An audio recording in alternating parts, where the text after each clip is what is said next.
राधे राधे आप सभी को। आई होप आप सब अच्छे होंगे, आप सबकी तैयारी अच्छी चल रही होगी। तो ये रही आज की टू डू लिस्ट। तो होली की प्रिपरेशन की वजह से आज मैंने सिर्फ 4 ही चीज़ रखी है। एक करंट अफेयर, दूसरा एडिटोरियल, तीसरा मेंस टीआई और रीजनिंग के पजल्स। ये सिर्फ 4 टॉपिक रखे हैं, इन्हें करना है कंप्लीट। तो सबसे पहले मैं पजल्स लेके बैठ गई थी।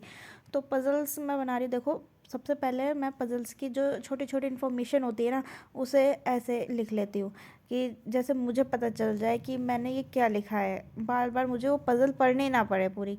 छोटे छोटे फॉर्म में आप लिख लो, फ्लो चार्ट जैसा होता है ऐसे ही आप इसे लिख सकते हो।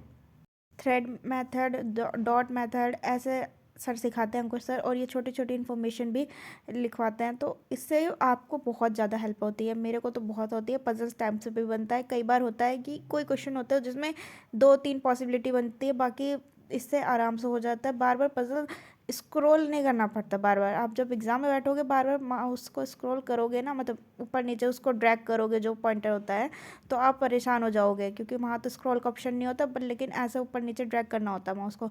तो इससे तो अच्छा आप एक जगह नोट डाउन कर लो, फटाफट वो पजल बना लो। इससे आपका टाइम भी बचेगा, आपकी स्पीड भी अच्छी होगी और एक्यूरेसी भी आएगी। आप कम से कम ऐसे रोज़ डेली प्रैक्टिस करोगे ना, तभी जाके हो पाएगा। एक दिन की मेहनत नहीं होती है, रोज़ की मेहनत होती है। तो आप भी ऐसा देखें। अगर आप भी ऐसे ही करते हैं तो बहुत अच्छी बात है।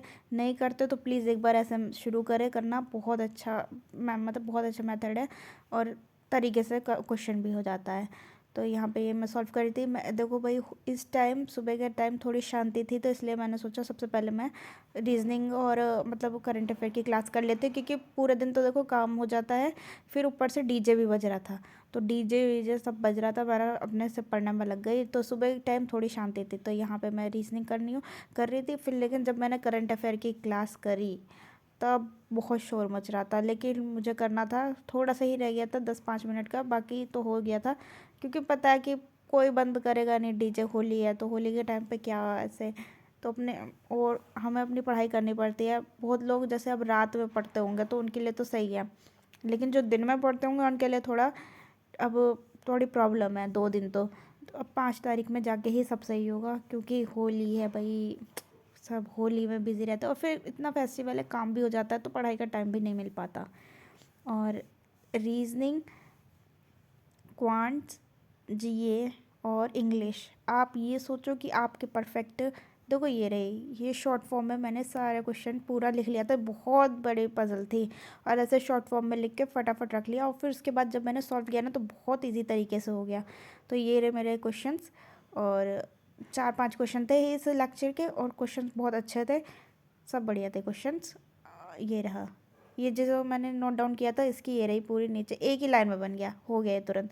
और ये जो ये पज़ल थी हेक्सागोनल, उसमें बैठाना था, तो उसमें बिठा दिया था। ऐसे सिटिंग अरेंजमेंट आती है ये सारी, रेक्टेंगुलर शेप में, सर्कल शेप में, तो ये बहुत अच्छा रहता है। फिर देन उसके बाद मैंने करंट अफेयर की क्लास करी। तो मैं कह रही थी कि आपके 4 सब्जेक्ट होते हैं, हमारे बैंक में एग्ज़ाम में 4 सब्जेक्ट होते हैं। तो आप ये सोचो आपकी मास्टरी रीजनिंग में है तो और सब कुछ हो जाएगा, तो ऐसा कुछ नहीं है। सबकी सेक्शनल कट ऑफ क्लियर होनी भी ज़रूरी है, और ओवरऑल कट ऑफ भी होनी क्लियर ज़रूरी है। अगर आप ओवरऑल कट ऑफ क्लियर कर भी लेते हैं और सेक्शनल कट ऑफ नहीं है, तो उसका कोई फ़ायदा नहीं है, बिल्कुल भी फ़ायदा नहीं है। तो आप चारों सब्जेक्ट को इक्वल टाइम दो।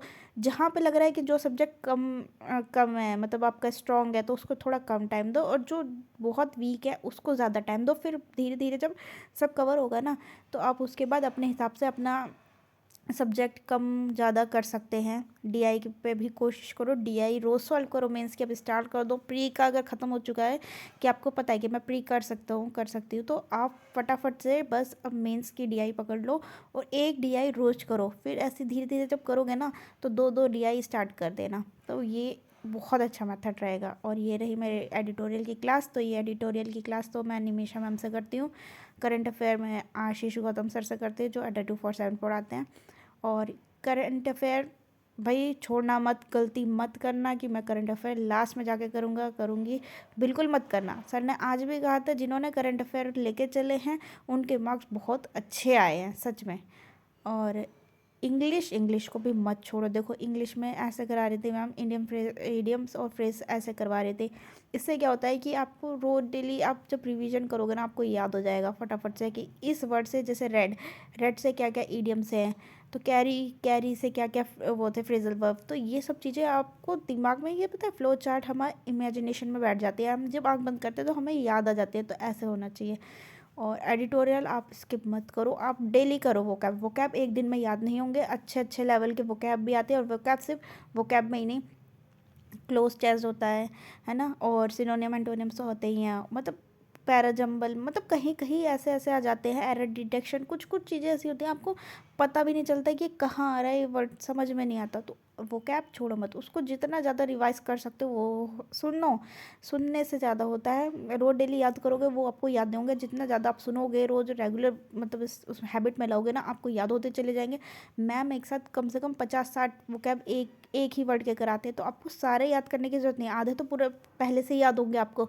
कुछ नए वर्ड होते हैं वो आप जब डेली सुनोगे ना तो वो याद होते चले जाएंगे, और ऐसे ही आपको करना है, आपकी प्रैक्टिस होती चली जाएगी। इतना टेंशन लेने की ज़रूरत नहीं है, आप बस अपने पे फोकस करो और रोज़ ये कहो कि मेरी जॉब लगेगी 100%। अपने अंदर कॉन्फिडेंस लाओ, अगर आप थोड़ा भी डिमोटिवेट हो गए तो इधर उधर हो जाएगा, मोटिवेशन लाओ अंदर, कुछ भी परेशान होने की ज़रूरत नहीं है, आप कर सकते हो।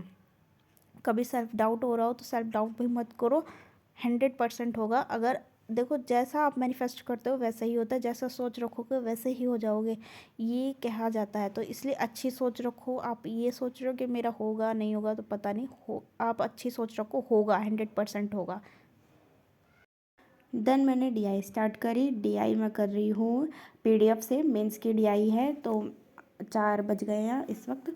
तो मैं इस टाइम पीडीएफ देते हैं सर टेलीग्राम पे, उसमें मेंस की भी डीआई है। तो अगर आपकी प्री कंप्लीट है, तो मतलब प्री कर लिया आपने डीआईज वगैरह, अगर आप लग रहा है कि आपकी एक्यूरेसी आ रही है, आपकी स्ट्रेंथ हो रही है, तो आप मेंस की डीआई पे शिफ्ट कर दो। अभी टाइम ज़्यादा नहीं बचा है, सिर्फ 3-4 महीने ही हैं, मार्च फरवरी, मार्च अप्रैल मई जून, ये सिर्फ 4 महीना है, और जुलाई तो ऐसे ही चला जाएगा सच में।